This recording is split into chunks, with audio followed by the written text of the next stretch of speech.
ब्रह्मानन्दं परमसुखदं केवलं ज्ञानमूर्तिं द्वन्द्वातीतं गगनसदृशं तत्त्वमस्यादिलक्ष्यम् एकं नित्यं विमलमचलं सर्वधी साक्षिभूतं भावातीतं त्रिगुणरहितं सद्गुरुं तं नमामि।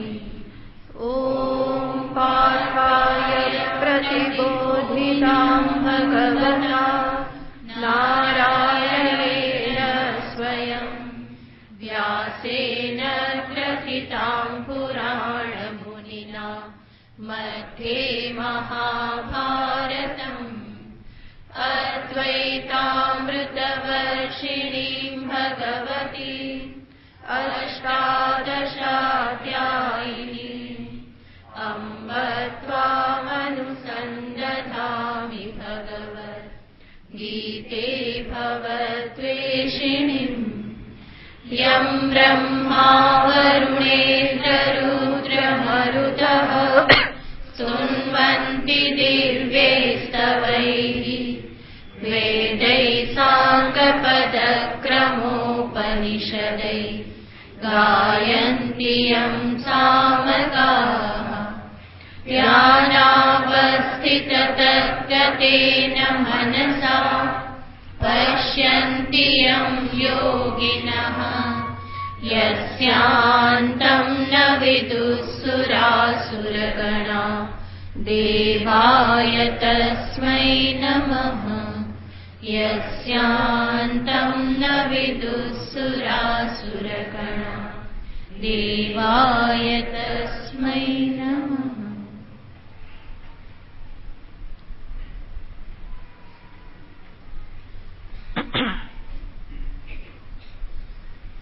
श्री भगवानुवाच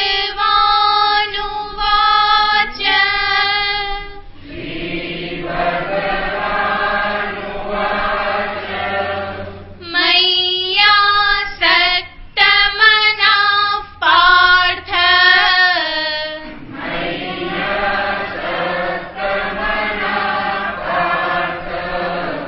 योगं युञ्जन्मदाश्रयः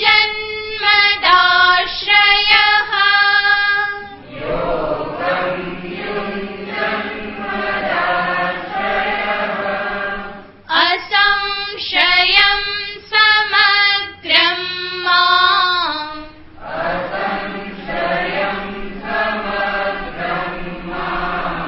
यथा ज्ञास्यसि तच्छृणु।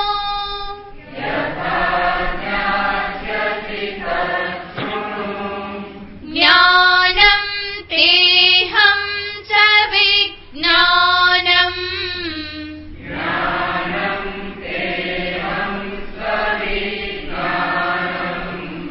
इदं वक्ष्याम्यशेषतः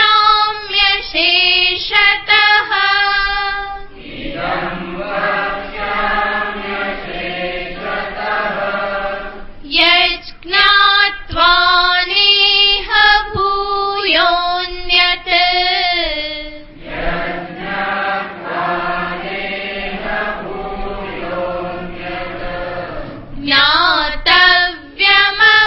ज्ञातव्यमवशिष्यते।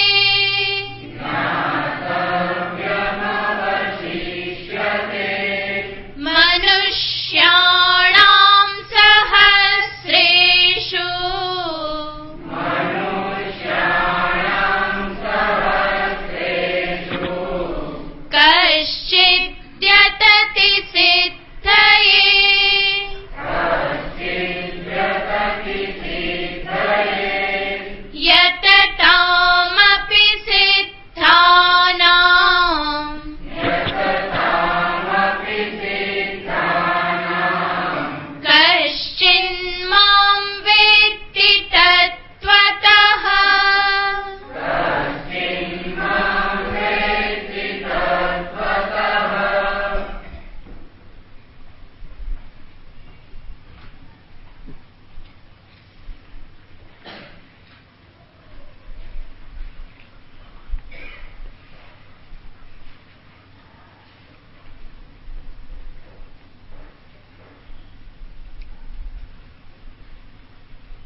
આ શ્લોકમાં ભગવાન શ્રી કૃષ્ણચંદ્ર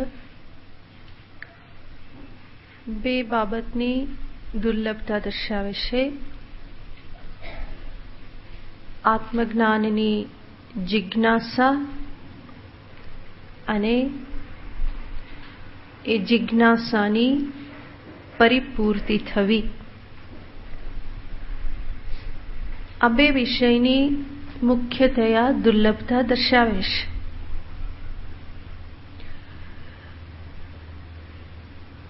પહેલા તો મનુષ્ય જન્મ જ અત્યંત દુર્લભ છે, પરંતુ મનુષ્ય જન્મ પ્રાપ્ત થયા પછી પણ લપસી જવાના માર્ગો અનેક છે. એટલા માટે જ દરેક મનુષ્ય આપણને અધ્યાત્મ પથે આવતો જણાતો નથી. બલ્કિ ભગવાને કહ્યું એમ મનુષ્યાણામ સહસ્રેષુ, હજારોમાંથી કોઈ એક કશ્ચિત આ પથે આવે છે. અને એ જ એની દુર્લભતા દર્શાવે છે. મનુષ્ય જન્મ પ્રાપ્ત થયા પછી પણ પોતાના જ મનની કેટલીક નબળાઈઓના કારણે મનુષ્ય જન્મને મનુષ્ય સફળ બનાવી શકતો નથી. કામ, ક્રોધ, લોભ, મદ, માત્સર્ય આ બધા જે ષડરીપુ જે છે, શાસ્ત્રમાં જેને ષડરીપુ 6 શત્રુ કહેવામાં આવેલા છે. અને અંદર રહેલા આ રીપુ ષડરીપુ જ બહાર પણ શત્રુ ઊભા કરે છે. જો અંદર આ ષડરીપુ ન હોય તો બહાર પણ કોઈ શત્રુ ઊભા નહીં થાય.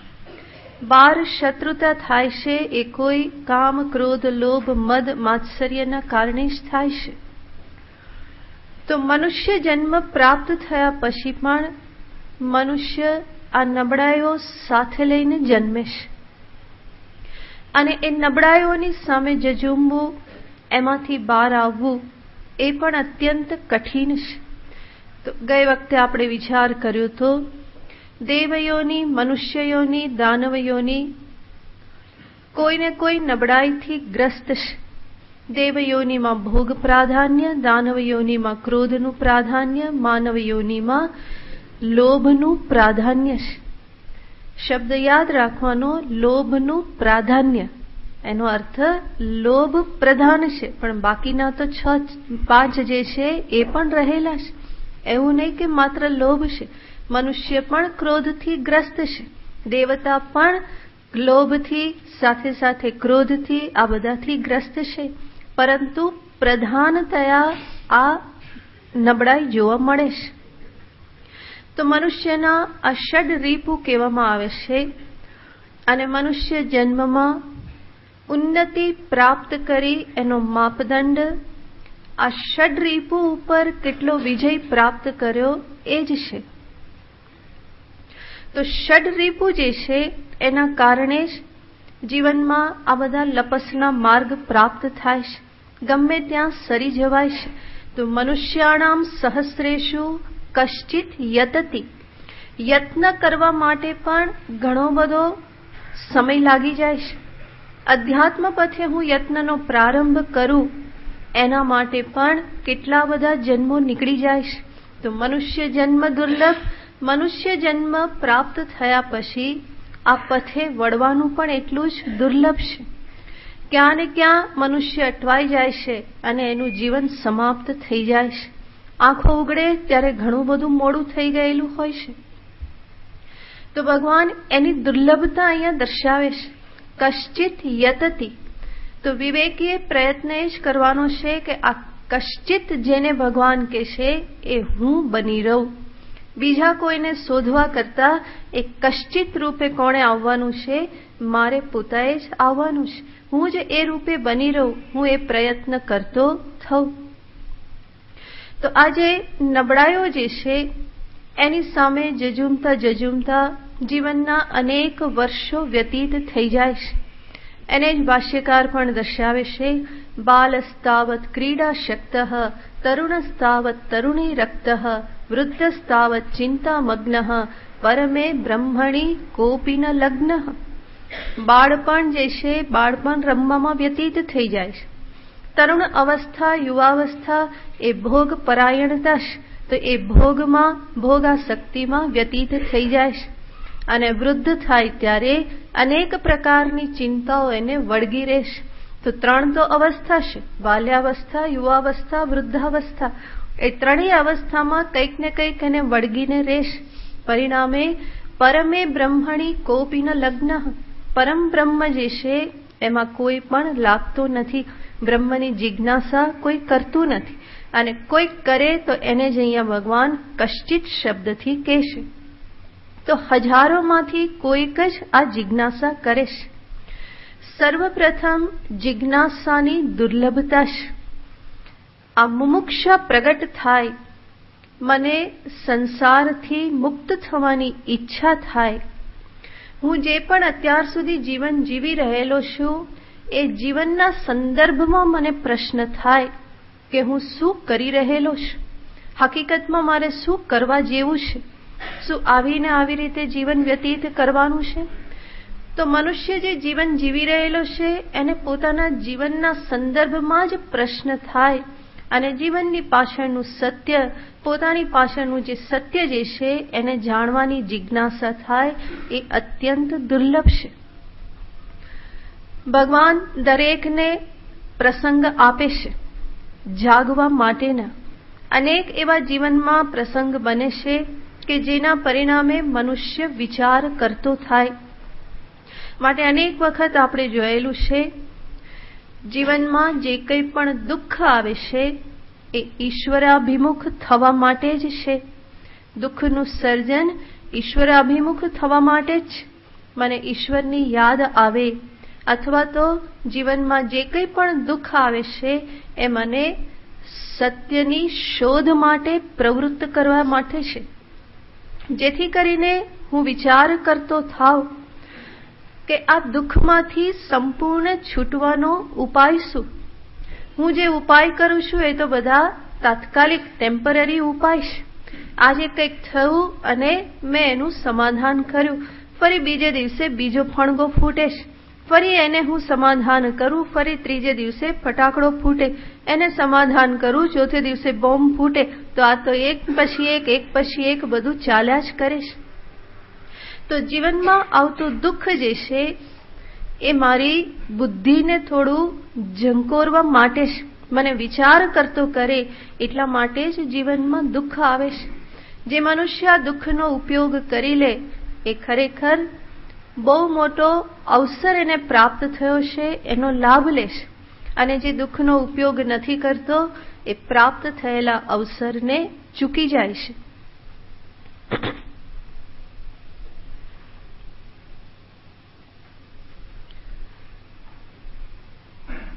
અને મનુષ્ય જીવન જ કંઈક એવા પ્રકારનું છે કે જેમાં દરેકને આ અવસર પ્રાપ્ત થતા જ રહેશે. કોઈ મનુષ્યનું જીવન એવું નથી હોતું કે જેને હંમેશા સુખ જ સુખ પ્રાપ્ત થાય. દરેકના જીવનમાં દુઃખ પ્રાપ્ત થાય, ભગવાન દ્વારા વ્યવસ્થા કરવામાં આવેલી જ. તો દરેક વ્યક્તિના જીવનમાં કાં તો એને બીમારી આવે, કાં સ્વજનને બીમારી આવે, કાં પોતાને મૃત્યુ દેખાવા લાગે, કાં સ્વજનનું મૃત્યુ થાય, ધંધામાં ખોટ જાય, ક્યાંક આગ લાગી જાય, ક્યાંક બીજું નુકસાન જાય, ક્યાંક કોઈકનો મિત્રનો દ્રોહ થાય. તો આ બધું દુઃખ જે છે એ દરેકના જીવનમાં પ્રાપ્ત થતું હોય છે. અને આ દુઃખથી ઘણા બધાને ભગવાન જગાડે છે. દુઃખ શા માટે આવે છે? જગાડવા માટે જ છે. ઘણા બધાને જગાડે છે, ઘણા બધા જાગે પણ છે. પરંતુ તકલીફ ક્યાં થાય છે? જાગ્યા પછી પાછા સૂઈ જાય છે. જેમ વ્યવહારિક જીવનમાં પણ, આપણા રોજબરોજના જીવનમાં પણ શું થતું હોય, સવારે ઉઠ્યા પછી એકાદ વખત તો સૂઈ જ જવાય છે. કોઈ ઉઠાડે તો પણ ફરી પાછું સૂઈ જવાય છે. તો જીવનમાં જ્યારે પણ વિકટ પરિસ્થિતિ આવે તો મનુષ્ય જાગે તો છે, થોડો તો વિચાર કરતો થાય છે, કોઈનું મૃત્યુ જ્યારે એ જુએ ત્યારે જરૂર એના મનમાં પણ પ્રશ્ન તો થાય જ છે કે શું મારે પણ ખરેખર આ રીતે એક દિવસ જવું પડશે? બધું છોડીને, કંઈ પણ લીધા વગર, જેને અત્યાર સુધી હું વળગીને બેઠેલો છું એ બધું છોડી અને ખરેખર જવું પડશે? એ જાણે છે જવું પડશે અને છતાં પણ એના મનમાં આ પ્રશ્ન તો ઉત્પન્ન થાય છે. શું ખરેખર જીવન આવી રીતે જ સમાપ્ત થઈ જશે? ખરેખર એવી એક ક્ષણ આવશે કે જ્યારે મારા હાથમાં કંઈ નહીં હોય, મારે આ બધું છોડીને જવાનું છે? તો જાગે તો છે, સ્વજનના મૃત્યુથી જાગે છે, બીમારીથી જાગે છે, પણ મુશ્કેલી ત્યાં છે કે જાગ્યા પછી ફરી પાછો ઊંઘી જાય છે. આને જ કહેવાય છે સ્મશાન વૈરાગ્ય. થોડી વાર માટે અંદરથી કંઈક તત્પત થાય અને પછી બધું ફરી પાછું શાંત થઈ જાય, ફરી એ પોતાની ઘરેડમાં આવી જાય છે. પણ આવી રીતે જેના જીવનમાં દુઃખો આવે છે, બધા જાગે છે, મોટાભાગના ફરી સૂઈ જાય છે, પણ એમાંથી કોઈક વિરલો એવો નીકળે છે કે જે ફરી સૂઈ જતો નથી, એ જાગી જાય છે. અને એને જ ભગવાન અહીંયા કહેશે મનુષ્યાણામ સહસ્રેષુ, હજારો મનુષ્યોમાંથી કોઈક આ પ્રમાણે જીવનનું વિશ્લેષણ કરી, અનુભવોનું વિશ્લેષણ કરી અને એ જાગી જાય છે. અને આવી રીતે જાગેલી વ્યક્તિ શું કરે? જાગી જાય એનો અર્થ શું? ભગવાન કહેશે કશ્ચિત યતતિ સિદ્ધયે. સિદ્ધિને અર્થે કોઈક મનુષ્ય આ પ્રમાણે પ્રયત્ન કરે છે.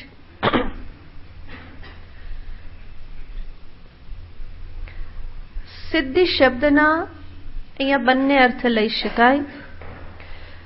સિદ્ધિ એટલે મોક્ષરૂપી સિદ્ધિ,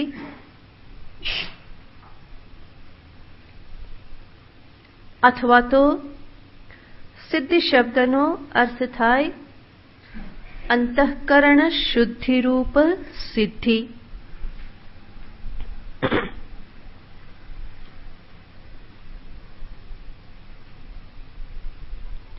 કશ્ચિત સિદ્ધયે યતતિ, અંતઃકરણ શુદ્ધિરૂપી સિદ્ધિને અર્થે કોઈક પ્રયત્ન કરે છે.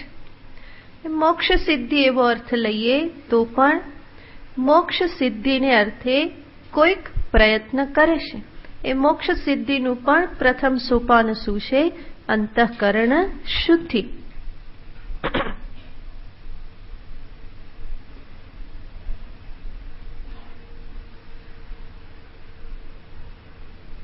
ભગવાનની પાસે અનેક પ્રકારના પદાર્થો માગનારા મનુષ્યો હોય છે. એટલું જ નહીં, ઘણા બધા મુમુક્ષુઓ પણ ભગવાનને પ્રાર્થના કરે છે. શું પ્રાર્થના કરે છે? તો એક એ પ્રભુ જ્ઞાન આપો, સદબુદ્ધિ આપો, હે પ્રભુ શાસ્ત્ર બધું મને સમજાઈ જાય. તો આ માગણી કરે છે, પરંતુ હે પ્રભુ મને શુદ્ધ નિર્મળ હૃદય આપો, આવી માગણી કરનારા બહુ ઓછા હોય છે. અને એવું શુદ્ધ નિર્મળ હૃદય જ તત્વજ્ઞાન માટેનો ઉપાય છે. આ પગથિયું જે ચૂકી જાય એને સંભવ છે કે તત્વજ્ઞાન માટે પ્રયત્ન કર્યો તો તત્વજ્ઞાન પ્રાપ્ત થવાની ભ્રમણા થઈ શકે, પરંતુ સાચું તત્વજ્ઞાન પ્રાપ્ત થતું નથી. તો અંતઃકરણ શુદ્ધિ જે છે એ જ એનો ઉપાય છે. અને આ જે અંતરની શુદ્ધિ એ અનેક પરિબળો ઉપર આધાર રાખે છે. અંતરની શુદ્ધિ કરવા માટે સમગ્ર જીવન વ્યવહારને મારે શુદ્ધ કરવો પડે છે. હવેથી હું કામના નહીં કરું, હવેથી હું ક્રોધ નહીં કરું, હવે લોભ નહીં રાખું, આ પ્રમાણે રટણ કરવાથી એ બધું છૂટતું નથી. એ બધાને માટે સર્વ પ્રકારથી પ્રયત્ન કરવો પડે છે. તો અંતરની શુદ્ધિને અર્થે સર્વપ્રથમ આવશ્યક છે ભોજન શુદ્ધિ. જેવું અન્ન એવું મન.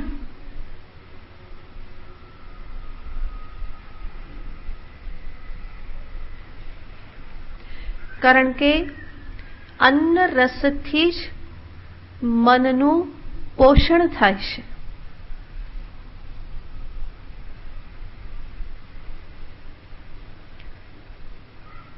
તો જે પ્રકારેનું અન્ન મનુષ્ય ગ્રહણ કરે એ એના મનના નિર્માણમાં ઘણો મોટો ભાગ ભજવે છે. માટે આપણા શાસ્ત્રમાં કેવું અન્ન ગ્રહણ કરવું, ક્યારે ગ્રહણ કરવું એ બધું દર્શાવવામાં આવેલું છે. એ બધાની પાછળનો હેતુ છે આ અંતરની શુદ્ધિ. અને અન્ન શુદ્ધ ક્યારે હોઈ શકે? જ્યારે મારું ધન શુદ્ધ હોય, સામગ્રી શુદ્ધ હોય, ધન શુદ્ધ હોય. અને ધન શુદ્ધ ત્યારે જ હોઈ શકે જ્યારે મારું કર્મ શુદ્ધ હોય. તો આ બધી શુદ્ધિની પરંપરા છે. મન શુદ્ધિ, અન્ન શુદ્ધિ, અન્ન શુદ્ધિ, ધન શુદ્ધિથી, ધન શુદ્ધિ, કર્મ શુદ્ધિથી મારું કર્મ, મારો વ્યવહાર શુદ્ધ હોય. અને મારું કર્મ ક્યારે શુદ્ધ હોઈ શકે? જ્યારે મારો ભાવ શુદ્ધ હોય.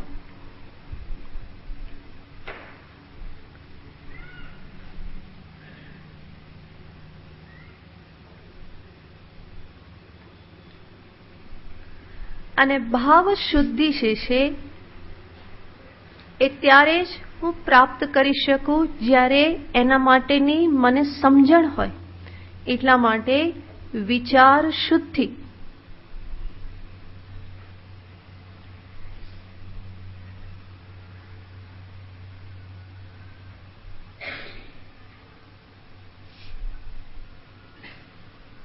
અને વિચાર પણ મારા ત્યારે શુદ્ધ રહી શકે જ્યારે મારું સૂક્ષ્મ ચિંતન શુદ્ધ હોય. હું ઈશ્વર ચિંતન, પરમાત્મા ચિંતન કરતો રહું.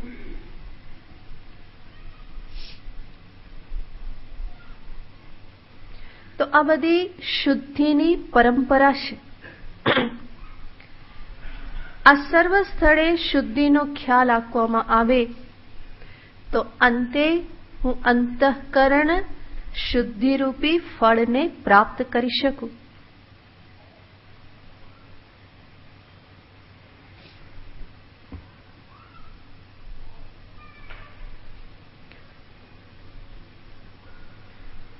અને આ સર્વ પ્રકારની શુદ્ધિનો ખ્યાલ રાખી મારે દરેક જગ્યાએ મારા મનને જ રોકવાનું હોય છે. અશુદ્ધ અન્ન, અશુદ્ધ ધન, અશુદ્ધ ભાવ, આ બધામાંથી મારે કોને રોકવાનું છે? મનને રોકવાનું છે. એટલા માટે જ આ સમગ્ર સર્વ પ્રકારની શુદ્ધિ દ્વારા એક શુદ્ધ યોગ્ય મનનું નિર્માણ થાય કે જ્યાં મનની જે સહજ માગણીઓ છે એના ઉપર હું ચેક લગાવું છું, એને હું રોકું છું, એના સંદર્ભમાં વિચાર કરું છું.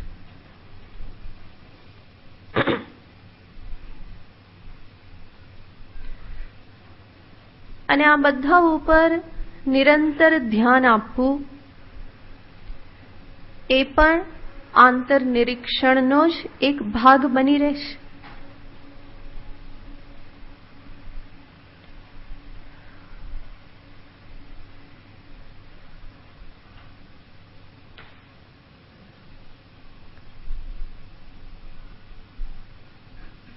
અને આ સર્વ ક્ષેત્રમાં પ્રયત્ન કરવા માટે મારા વડે એકલા ઝઝૂમવું સંભવ નથી. ત્યાં કોઈકનો સહારો, કોઈકનું માર્ગદર્શન મારા માટે અનિવાર્ય બની રહેશે. અને જ્યાં કોઈકના માર્ગદર્શનની આવશ્યકતા હોય ત્યાં મારે મારા અભિમાનને એક બાજુ મૂકવું પડે. તો કોઈક આચાર્ય, કોઈક ગુરુ, કોઈક મહાપુરુષ, કોઈક શ્રદ્ધેય મિત્ર, કોઈક વડીલ, એની પાસેથી માર્ગદર્શન મેળવવા માટે અભિમાનને એક તરફ કરવું પડે. તો એ પ્રક્રિયા પણ અંતઃકરણ શુદ્ધિની જ એક પ્રક્રિયા બની રહેશે.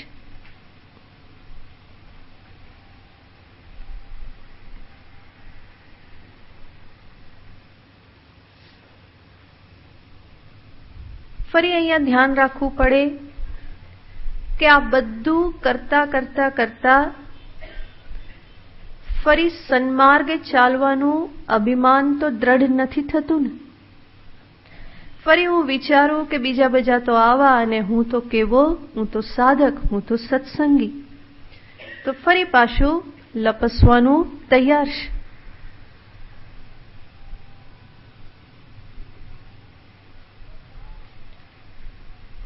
ઘણી વખત સત્કર્મોનું આચરણ સમજણ ન હોય તો અભિમાનની પુષ્ટિ કરે છે, અને ઘણી વખત પાપ કર્મનો પશ્ચાતાપ પણ મને અભિમાનથી મુક્ત કરી અને મારા જીવનને ઉન્નત બનાવે છે.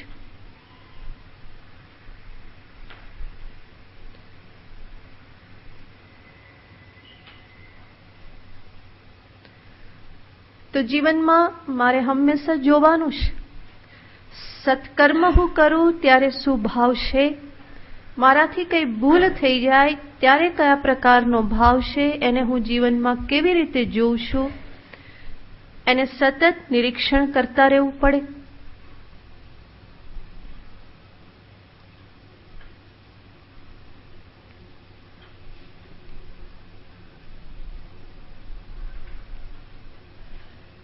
તો આજે આખી યાત્રા જે છે આ અંતઃકરણ શુદ્ધિની યાત્રા થઈ. હજુ યાત્રા અહીંયા સમાપ્ત નથી. અંતઃકરણ સાપેક્ષ રીતે નિર્મળ થયું, શુદ્ધ થયું, તો એમાં ફરી જિજ્ઞાસાનો ઉદય થવો જોઈએ.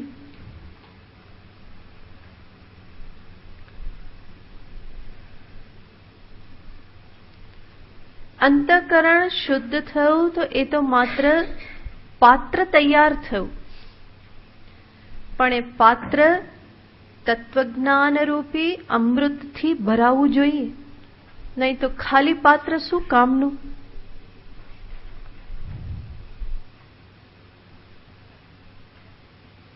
આપણને તરસ લાગી હોય અને કોઈ આપણી સામે ખાલી ગ્લાસ ધરે તો એકે પણ ચાંદીનો છે, સોનાનો છે, તો આપણે શું કહીએ? સોનાના ગ્લાસને હું પીવું કે? તો એ પીવાતો તો નથી. પાત્ર એ પાત્ર છે. પાત્રમાં જે મૂકવાનું છે એ વધારે મહત્વનું છે. પણ પાત્ર સંપૂર્ણ નિરર્થક નથી. પાત્ર ન હોય તો જે પદાર્થને મૂકવાનો છે એને કોઈ આશ્રય પ્રાપ્ત નહીં થાય. ગ્લાસ મારી તરસ ન છુપાવે, પરંતુ તરસ છુપાવવા માટે, જલને ગ્રહણ કરવા માટે કોઈને કોઈ પાત્ર તો જોઈએ. પછી એ ગ્લાસ હોય કે પછી મારો ખોબો હોય, હથેળી હોય, કોઈને કોઈ પાત્રની આવશ્યકતા છે. તો અંતઃકરણ રૂપી પાત્ર તૈયાર થયા પછી એમાં જિજ્ઞાસાનો ઉદય થવો જોઈએ. પહેલા મુમુક્ષા હતી, મોક્ષમાંથી છૂટવું છે, અને એના માટે સંસારથી મારે છૂટવું છે, અને એના માટે આ બધી મહેનત હું કરું છું. પણ અંતર શુદ્ધ થયા પછી ધીમે ધીમે એ શુદ્ધ અંતઃકરણમાં હું નિશ્ચય કરી શકું કે મારા સંસાર બંધનનું કારણ અજ્ઞાન છે, અને કારણ અજ્ઞાન હોય તો એમાંથી મુક્ત થવા માટે જ્ઞાનની જ આવશ્યકતા છે.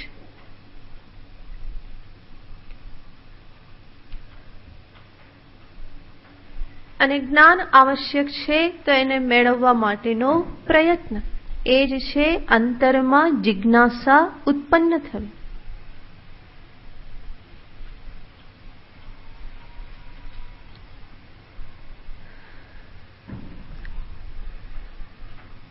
જિજ્ઞાસા ઉત્પન્ન થવી એનો અર્થ છે મને મારી સમસ્યા સમજાઈ ગઈ છે, રોગનું નિદાન થઈ ગયું છે અને પરિણામે એનું ઔષધ ઉપાય શું છે એ પણ હું જાણી ચૂક્યો છું. તો અંતઃકરણ શુદ્ધિ રૂપી સિદ્ધિને માટે કોઈક જ પ્રયત્ન કરે છે અને મોક્ષરૂપી સિદ્ધિ પ્રાપ્ત કરવા માટે આ જિજ્ઞાસા, લક્ષ્યનો નિશ્ચય, લક્ષ્ય સિદ્ધિ માટેનું સાધન એનો નિશ્ચય, આ બધું કરનાર કોઈક દુર્લભ એવો સાધક જ છે. તો મનુષ્યાણામ સહસ્રેષુ કશ્ચિત યતતિ સિદ્ધયે. આગળ ભગવાન કહેશે યતતામપી સિદ્ધાનામ. યત્ન કરનારા એવા આ બધા સિદ્ધ પુરુષોમાંથી ભગવાન કેટલા બધા ઉદાર છે. યત્ન કરનાર સાધકને પણ શું કહી દેશે? એ કેવો છે? સિદ્ધ છે. શા માટે? કારણ કે સિદ્ધિના માર્ગે એ ચાલી રહેલો છે.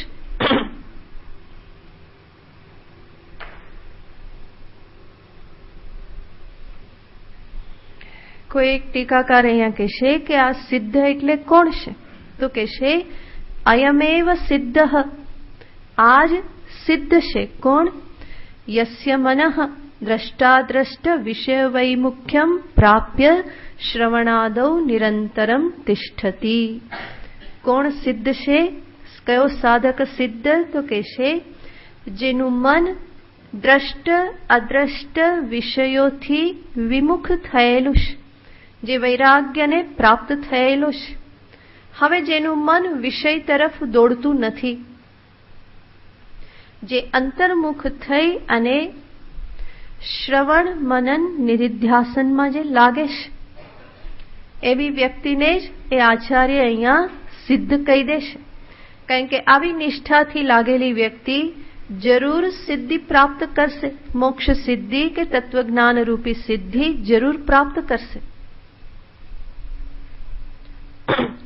તો યતતામપી સિદ્ધાનામ કશ્ચિન મામ વેત્તિ તત્વતઃ.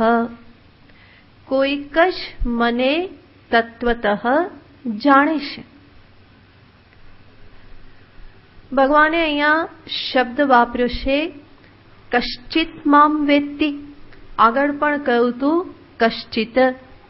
તો હજારોમાંથી કોઈક, અને એ કોઈક જે કેટલાક જે છે એમાંથી ફરી પાછું કોઈક મને જાણે છે. અહીંયા કોઈ કે રામ, કૃષ્ણ, શિવ, દેવી બધા જાણે જ છે ને કે આ બધા કોણ છે? ભગવાન છે. બધા મનુષ્યો જાણે છે. શિવજી એટલે કોણ? તો કે શિવજી એટલે જટાજૂટધારી, ગંગાધારી, ત્રિલોચન, નીલકંઠ, કૈલાસ નિવાસી. આ કોણ છે? શિવજી છે. રામજી એટલે કોણ? કોદંડ પાણી, દશરથ પુત્ર, જાનકી વલ્લભ, અયોધ્યાપતિ. આ કોણ છે? રામચંદ્રજી છે. એવી જ રીતે દેવી, ગણેશ, તો ભગવાનને બધા જાણે જ છે ને. અહીંયા પણ અર્જુનને કદાચ થાય કે સાંભળનારને થાય કે ભગવાન તમને બધા જાણે જ છે ને, તમે એટલે કોણ? તો કે જે વૃંદાવનમાં મુરલી મનોહર પીતાંબરધારી ગોપી વલ્લભ, એ જ કોણ થયા? દ્વારિકાધીશ થયા. અને એ જ અત્યારે કોણ થયા? પાર્થસારથી થયા અને અત્યારે મારા ગુરુ રૂપે સામે ઉભેલા છે. તમને બધા જાણે છે. માત્ર હું નહીં, સમગ્ર પાંડવ સેના, સમગ્ર કૌરવ સેના તમને અત્યારે કયા રૂપે જાણે છે? તો કે પાર્થસારથી કૃષ્ણ રૂપે બધા જાણે છે. તો ભગવાને અહીંયા શબ્દ વાપર્યો છે કશ્ચિન મામ વેત્તિ. આગળ કહ્યું છે તત્વતઃ, મારા અસલી સ્વરૂપથી. તત્વતઃ એનો અર્થ છે અસલી સ્વરૂપ. તો ભગવાનને એના નામથી, એના રૂપથી, એના ગુણથી, એના સ્વભાવથી ઘણા બધા જાણે છે. દરેક ભક્ત જાણે છે પોતાના ઈષ્ટનું નામ શું, એના ગુણો શું, એનું કાર્ય શું, એના ચરિત્રો શું છે, એનો સ્વભાવ કેવો છે, બધા જ ભક્ત જાણે છે. પણ ભગવાન કહેશે અહીંયા હું મને એ રીતે જાણવાની વાત કરતો નથી, પરંતુ મને કઈ રીતે જાણવાનો છે તો કે તત્વતઃ. તત્વ શબ્દનો અર્થ થાય છે સારભૂત, મૂળભૂત. જેમ આપણે વ્યવહારમાં પણ અનેક વખત બોલીએ છીએ આની પાછળનું તત્વ શું, આની પાછળનું તત્વ શું, એનો અર્થ શું, મૂળભૂત સત્વ, એનો સાર શું, મુખ્ય વસ્તુ શું. તો ભગવાન અહીંયા એ શબ્દના આધારે જ કહેશે તત્વતઃ, મારું મૂળભૂત સ્વરૂપ, અસલી સ્વરૂપ જે છે એને તો જાણનાર કોઈક જ છે. યત્ન કરનારાઓમાંથી પણ કોઈક જ મને તત્વતઃ જાણે છે. તો ભગવાન પોતાના તત્વતઃ સ્વરૂપને માટે અહીંયા વાત કરી રહેલા છે, જે મૂળભૂત સ્વરૂપ છે, અસલી સ્વરૂપ. બાકી બધા કેવા છે? બોલો, કઈ વાંધો નહીં. બાકી બધા સ્વરૂપ કેવા છે? નકલી સ્વરૂપ છે. એ ઉપાધિ માત્ર, વેશ માત્ર છે. ભગવાન અવતાર ધારણ માત્ર કરે છે, ધારણ કરીને એને છોડી દેશ. જેવી રીતે અભિનેતા પણ અભિનય કરવા માટે વેશ ધારણ કરે છે. એ જે વેશે આપણને દેખાય છે એનું સ્વરૂપ કેવું છે? નકલી સ્વરૂપ. અસલી તો નકલીની પાછળ છુપાયેલું છે. અને એ જે અસલી સ્વરૂપ, મૂળભૂત સ્વરૂપ જે છે એને ભગવાન કહેશે કશ્ચિન મામ તત્વતઃ વેત્તિ. તો દરેક પદાર્થના સંદર્ભમાં આવું છે. એનું એક સ્વરૂપ, અલગ સ્વરૂપ છે, ઔપાધિક સ્વરૂપ છે. જેવી રીતે વિચાર કરીએ તો ઘટ, સકોરુ આ બધા સ્વરૂપ કેવા છે? ઔપાધિક સ્વરૂપ છે. અને માટી એ શું સ્વરૂપ છે? તત્વતઃ. એવી રીતે કેળા, કેરી, સફરજન, આમળા આ બધું શું છે? ફળ છે. એનું નામ જુદું, એના રૂપ જુદા, એના ગુણ જુદા, એનો સ્વભાવ જુદો, એના સેવનથી પ્રાપ્ત થતું ફળ એ પણ જુદું. પણ એના સંદર્ભમાં થોડો આગળ વિચાર કરીએ તો એ બધું શું છે તો કે પંચભૂત માત્ર. કેરીમાં પણ શું છે? પંચમહાભૂત. કેળામાં પણ પંચમહાભૂત. સર્વત્ર શું છે? પંચમહાભૂત જ. પંચીકરણ થઈને જ આ બધું પ્રગટ થયેલું છે. તો પંચમહાભૂત જે છે એ એની પાછળનું તત્વ કહેવાય. આ પંચમહાભૂતના સંદર્ભમાં પણ વિચાર કરીએ તો ત્યાં પણ સૂક્ષ્મતાથી વિચાર કરતા કરતા કરતા અંતે ક્યાં પહોંચાય છે? અસ્તિ ભાતિ પ્રિય સચ્ચિત આનંદ. તો દરેક પદાર્થની પાછળનું તત્વ શું છે? સચ્ચિત આનંદ. અને ભગવાન અહીંયા આ જ સ્વરૂપને સામે રાખીને કહેશે કે એ જ મૂળભૂત સ્વરૂપ, સચ્ચિદાનંદ સ્વરૂપ, એને જ અહીંયા તત્વતઃ કહેલું છે. તત્વતઃ કશ્ચિત મામ વેત્તિ.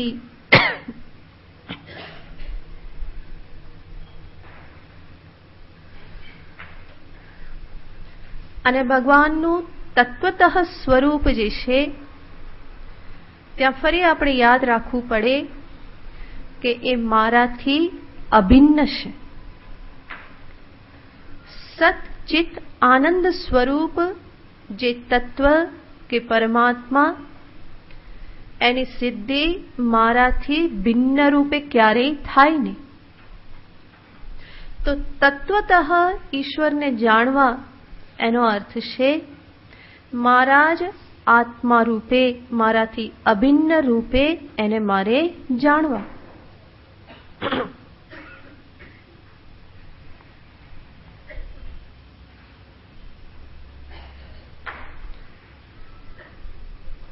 અને ભગવાનને આ પ્રમાણે તત્વતઃ આત્માથી અભિન્ન રૂપે મારા જ પોતાના સ્વરૂપ રૂપે હું જાણું, એના માટે જે આગળની સાધના એ છે શ્રવણ, મનન, નિધિધ્યાસન.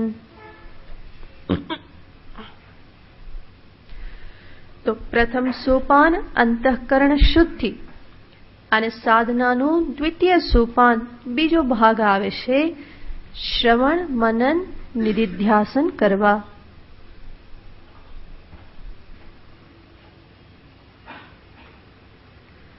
અને આ દરેક સોપાન એવા છે કે ક્યાંક ને ક્યાંક સાધક અટકી જાય છે. છેલ્લે સુધી પહોંચનારો કોઈક જ હોય. કાં તો એ કર્મયોગમાં અટવાઈ જાય, કાં તો ઉપાસનામાં અટવાઈ જાય, કાં અંતઃકરણ શુદ્ધિના વિચારમાં જ એ અટવાતો રહે, કાં તો સાંભળીને સંતોષ માની લે, એનાથી આગળ વધ્યો તો થોડી બુદ્ધિ ચલાવી તર્ક કરી લે, પણ એનાથી આગળ નિધિધ્યાસન કરવું, સમાધિ અભ્યાસ કરી બ્રહ્મનિષ્ઠા પ્રાપ્ત કરવી એ કોઈક જ વિરલો કરતો હોય છે. અને એ જ વિરલાને ભગવાન અહીંયા કહેશે કશ્ચિત મામ તત્વતઃ વેત્તિ. કોઈક જ મને તત્વતઃ અંતિમ મારું જે સ્વરૂપ જે છે એ સ્વરૂપે મને એ જાણે છે.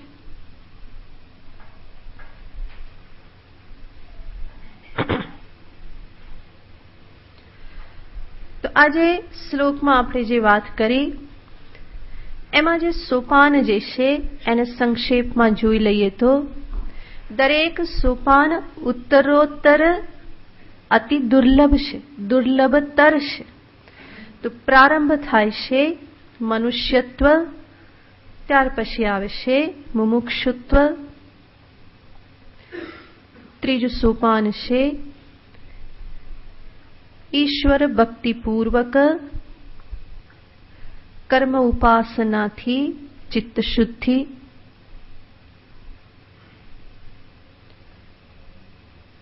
ત્યાર પછી જિજ્ઞાસા, એનો અર્થ છે તત્વજ્ઞાન રૂપી ધ્યેયનો નિશ્ચય. પછીનું સોપાન છે શ્રવણ, ગુરુચરણમાં બેસીને મહાવાક્યનું શ્રવણ.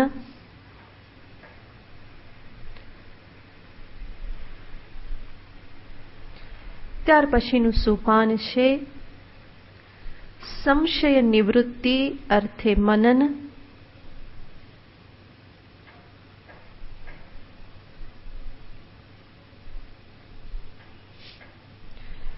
નિષ્ઠા અર્થે નિધિધ્યાસન.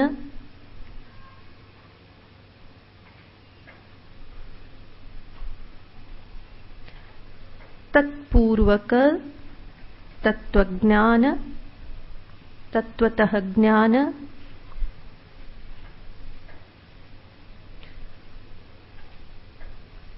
અને એ જ્ઞાન એ જ છે મોક્ષ, મુક્તિ.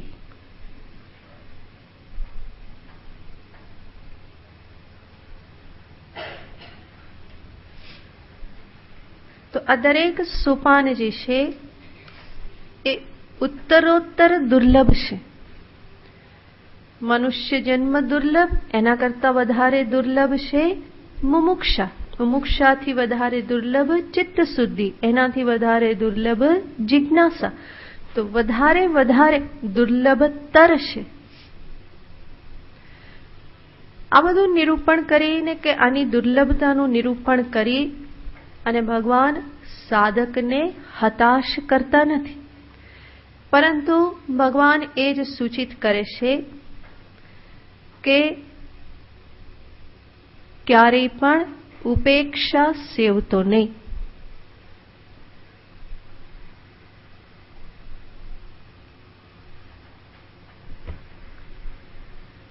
આમાંની કોઈ પણ બાબતને સામાન્ય માની અને કેઝ્યુઅલી લેતો નહીં.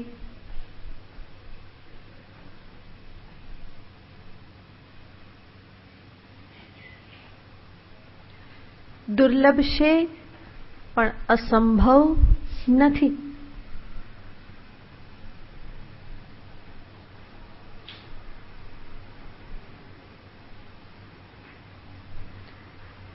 સાવધાનીપૂર્વક પ્રયત્નમાં લાગી રહે તો એ કશ્ચિત એ તું પોતે પણ બની શકે.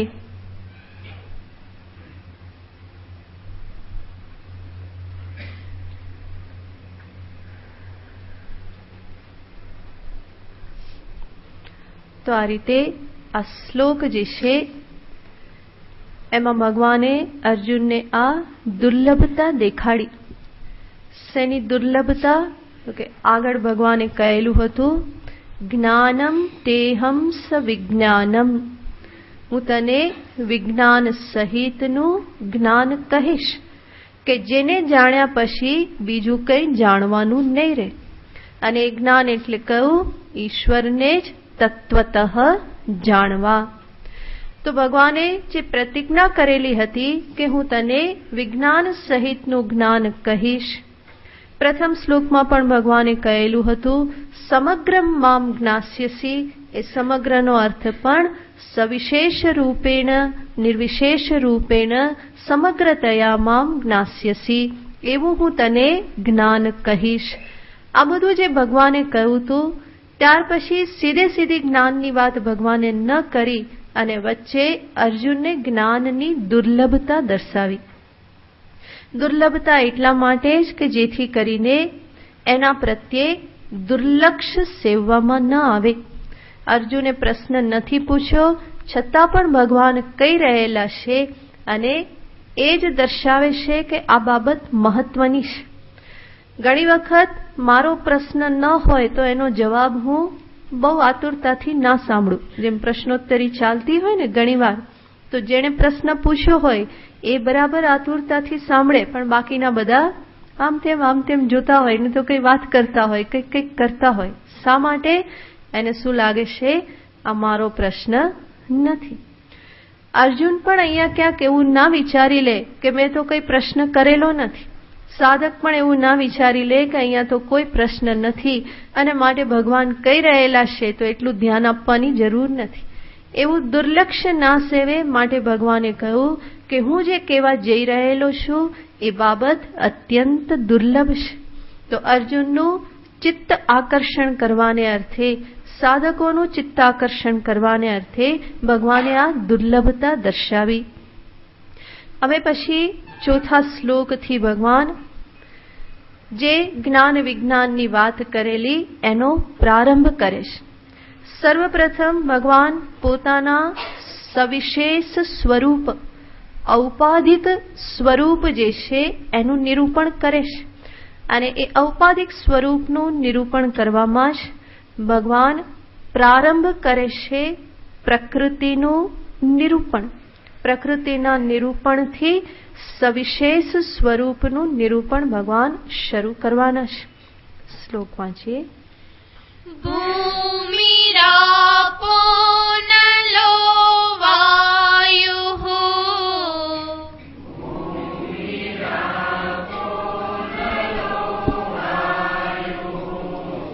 ખમ મનો બુદ્ધિરેવ ચ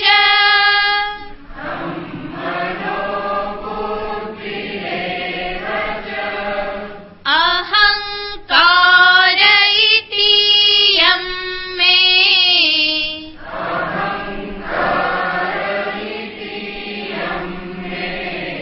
ભિન્ના પ્રકૃતિરષ્ટધા